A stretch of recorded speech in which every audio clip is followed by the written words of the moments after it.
സസ്യശ്യാമള കോമളവും ഐശ്വര്യപൂർണവുമായിരുന്ന ഒരു പൂർവ്വകാലത്തിന്റെ ഓർമ്മ പുതുക്കിക്കൊണ്ട് വിഷു വീണ്ടും വരവായി.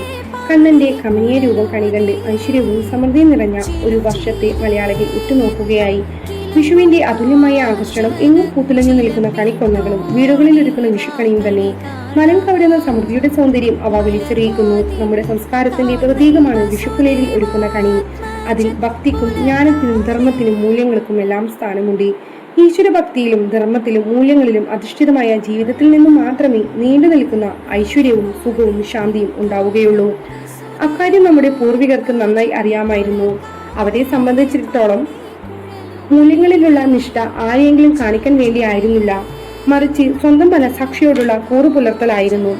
ഓണം നമുക്ക് വിളവെടുപ്പ് ഉത്സവമാണെങ്കിൽ വിഷു മണ്ണിൽ വിത്തിറക്കുന്ന ഉത്സവമാണ്. ഭൂമി ആ വിത്തുകളെ സ്വീകരിച്ച് 100 മേനിയായും 1000 മേനിയായും തിരികെ നൽകുന്നു. ആ സമൃദ്ധിയുടെ സൃഷ്ടിയിൽ മനുഷ്യന്റെ ചെറിയ പങ്കാണ് വിത്തിടുക എന്നത്. അതുപോലെ തന്നെ നല്ല സംസ്കാരത്തിന്റെയും മൂല്യങ്ങളുടെയും വിത്തുകൾ കുഞ്ഞുങ്ങളുടെയും ഇളയവരുടെയും മനസ്സിൽ വിതയ്ക്കാനുള്ള ആഹ്വാനമാണ് വിഷു. ഇത് പറയുമ്പോൾ ഒരു കഥ ഓർമ്മിക്കുന്നു. ഒരു രാജാവ് ഒരിക്കൽ തലസ്ഥാന നഗരിയിലെ ജയിൽ സന്ദർശിച്ചു. ജയിൽ പുള്ളികളെല്ലാം രാജാവിന്റെ മുന്നിൽ അണിനിരുന്നു. അപ്പോൾ രാജാവിന്റെ ഒരു അംഗരക്ഷകൻ മുന്നോട്ട് വന്ന് ജയിൽ പുള്ളികളിൽ ഒരുവന്റെ കാൽ തൊട്ട് നമസ്കരിച്ചു. ഇതു കണ്ട രാജാവ് അത്ഭുതപ്പെട്ടു.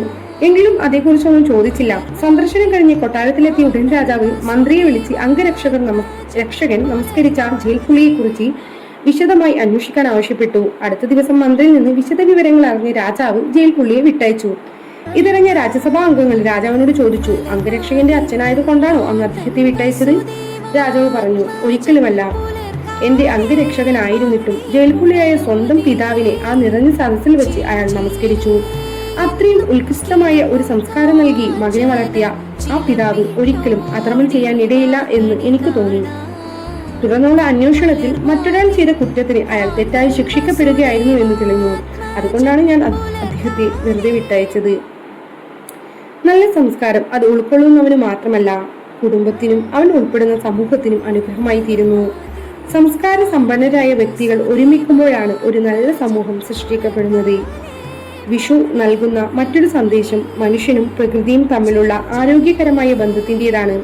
ഒന്നയും വാകയും ഇലഞ്ഞിയുമൊക്കെ പൂത്തു നിൽക്കുന്നതും മാവും പ്ലാവുമെല്ലാം ഫലങ്ങൾ നിറഞ്ഞു നിൽക്കുന്നതും പക്ഷികൾ കളകൂജനം പൊഴിക്കുന്നതുമെല്ലാം പണ്ട് വിഷുക്കാലത്ത് ഗ്രാമങ്ങളെ മനോഹരമാക്കിയിരുന്നു.